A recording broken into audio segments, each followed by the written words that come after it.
Bonjour à tous. Alors, petite vidéo aujourd'hui avec comme source d'inspiration l'eau, ce qui ne va peut-être pas étonner tout le monde, mais en tout cas vous permettre une fois de plus d'aller sur le sujet, celui de l'eau qui est une de mes grandes passions, car elle est tellement vivifiante et inspirante que il m'apparaît intéressant une fois de plus de vous en parler sous forme concrète.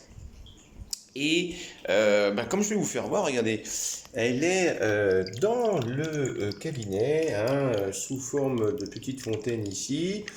Voilà, petit clin d'œil hein, pour vous faire voir que effectivement, elle est sous forme visuelle mais aussi auditive, eh bien très parlante sur pas mal de monde. Alors, tout ça comme introduction pour évidemment vous parler de l'eau et comme passion, eh bien la voie de guérison par l'eau tout simplement. J'en suis convaincu, non seulement j'en suis convaincu, mais en plus j'en vois les résultats au quotidien de par la pratique et de l'information. Alors justement, si l'on travaille sur l'eau, eh bien on travaille sur sa conscience et inversement. Si on travaille sur l'eau, on travaille sur sa conscience et inversement. Donc si on travaille sur sa conscience, on travaille également sur l'eau. C'est une interface. C'est aussi visiblement une fréquence qui peut vibrer suivant nos pensées et nos émotions à travers notre corps et devient donc scientifiquement une information récemment. J'ai pu l'apprendre, par exemple, par son activité cardiaque. Suivant vos émotions, eh bien, votre intensité cardiaque ou une activité physique, votre activité cardiaque va bouger, hein, votre cœur, vos battements cardiaques vont bouger et vont en informer l'eau qui est en nous par une information. Les travaux du professeur, par exemple Marc-Henri, vous pouvez aller voir hein, sur YouTube, et le rôle de l'eau au quotidien donne un immense champ d'évolution sur notre conscience avec l'eau et la physique quantique maintenant et dans un futur proche. Il existait déjà les études et expériences du professeur Emoto japonais. Évidemment, d'autres ont pris le relais depuis. Et je suis tombé sur les travaux du professeur Marc-Henri, qui est absolument passionnant, sur l'eau et la physique quantique. Alors, sans employer des grands mots, l'énergie de l'eau, en tout cas ce qui me concerne et très modestement, l'énergie de l'eau va vers l'harmonie de nos émotions et de notre corps. La science vient approuver au fil du temps les bénéfices de l'eau, comme je vous le disais, sur notre santé, bien au-delà de la simple hydratation, mais bien sur le rôle guérisseur de l'eau dans notre champ biologique, énergétique, physique, psychologique et maintenant quantique, dans le champ d'énergie qui nous entoure, tout autour de nous, dans la nature évidemment, mais aussi évidemment dont l'humain fait partie bien évidemment. Galilée à l'époque avait prouvé que la Terre n'était pas le centre de l'univers, alors que l'Église le fustigeait.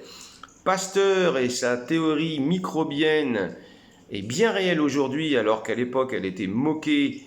Personne ne pouvait croire que de micro-organismes microscopiques pouvaient être capables de nous tuer.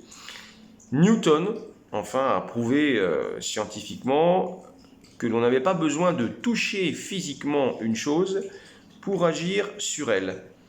La liste est longue hein, de nos croyances limitantes, mais qui peuvent bouger et avancer dans la compréhension de l'évolution de notre conscience de façon plus élaborée, du pouvoir bénéfique de l'eau au quotidien, sans avoir un bac plus 10. L'information que porte l'eau à travers notre mode de vie, nos pensées conscientes ou inconscientes, va avoir un effet sur notre corps et sur nos vies, par une information adéquate. Voilà une sacrée nouvelle. Nos cellules baignent dans l'eau. Il y a plus d'eau dans l'espace interstellaire que sur notre propre Terre. Elle est donc partout, évidente, banale même. Si l'on cherche de l'eau venue d'ailleurs, pour prendre exemple Mars ou les exoplanètes, c'est qu'elle est intimement liée à la vie biologique. Ce que l'on observe de l'eau permet de se poser les bonnes questions, lesquelles engendrent d'autres et finissent par générer une hypothèse que l'on doit vérifier. Alors on peut faire le postulat d'une théorie, le moyen de le vérifier par des preuves expérimentales, puis avec beaucoup de travail, finir par le confirmer ou l'infirmer. En l'espèce, l'eau devient une source magique au fur et à mesure que nous découvrons autre chose que le simple fait de vouloir boire parce que l'on a soif ou bien de se baigner parce qu'il fait chaud, par la découverte et l'expérimentation de ce que l'eau nous délivre comme message par ses manifestations informationnelles dans notre corps, mais aussi dans notre conscience. Alors, de manière très concrète, lorsque je travaille en cabinet, puisque moi je ne suis qu'un éducateur sportif et un sophrologue, eh bien lorsque je travaille, je n'ai pas le bagage scientifique tel que monsieur Marc-Henri et bien d'autres, mais je constate par ma passion de l'eau, mes pratiques, et lorsque je travaille en cabinet, comme outil thérapeutique de la sophrologie, mais aussi l'hypnose et bien entendu la relaxation aquatique, les bienfaits de l'activité physique, eh bien mes compétences et expériences de sophrologue, relaxologue ou d'éducateur sportif, ou bien les deux associés, me confirment la résonance de l'eau avec les patients, avec les gens, sur notre santé, et même sur moi-même, bien sûr, sur notre santé. Pourquoi je reviens toujours au thème essentiel de l'importance de l'eau dans nos vies? Eh bien, mes dernières informations et mes dernières formations en relaxation aquatique et aquaphobique me confirment mes impressions depuis longtemps. La théorie aquatique du corps plongé dans l'eau, puis ensuite en mouvement, font surgir, et elles vont surgir quand notre mental le permet. Nos mémoires internes et l'exploration du fameux lâcher-prise au sens noble et privilégié du terme, va prendre tout son sens dans la thérapie aquatique et l'information qu'elle va donner au corps et à la conscience. Chacun peut recevoir et donner. Ce sont en effet, en général, les personnes plongées dans l'eau, patients entre guillemets, qui travaillent le plus dans cette action et démarche, plus que le thérapeute finalement.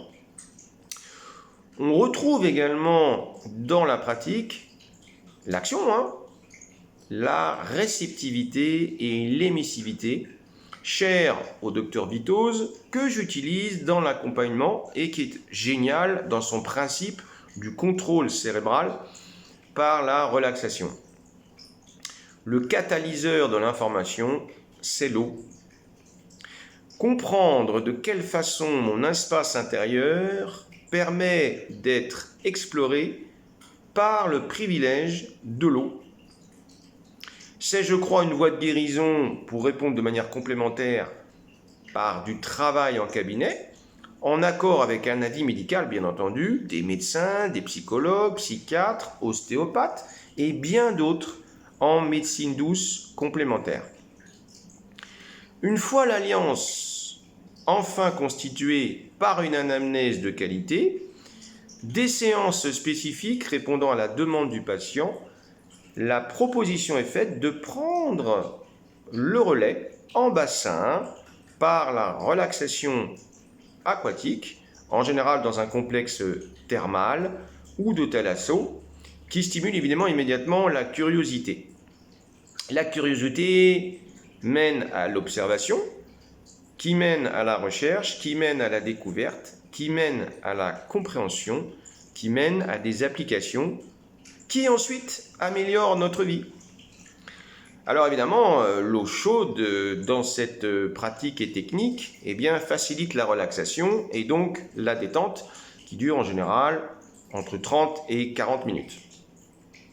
Les retours que j'ai après les séances sont tous plus intéressants les uns que les autres. L'adaptabilité se compose par du sur-mesure, tellement les ressentis sont différents, ainsi que les résonances positives suivant l'information par l'eau donnée au présent, qui est le vrai pouvoir. L'évolution de notre conscience dans l'eau est une réalité objective de terrain et d'expérience. Les transformations sont parfois surprenantes et riches en émotions.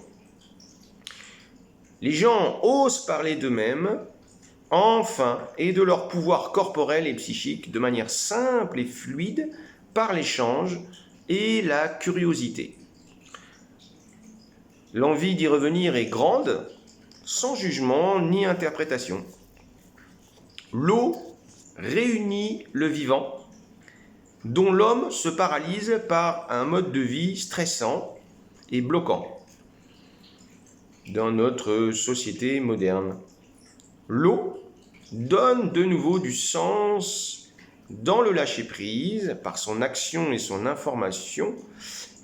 Et je parle moi maintenant d'information, n'ayons pas peur des mots, d'information divine, de connexion que la conscience offre et qui peut devenir illimitée dans son expression de liberté. Je le crois sincèrement.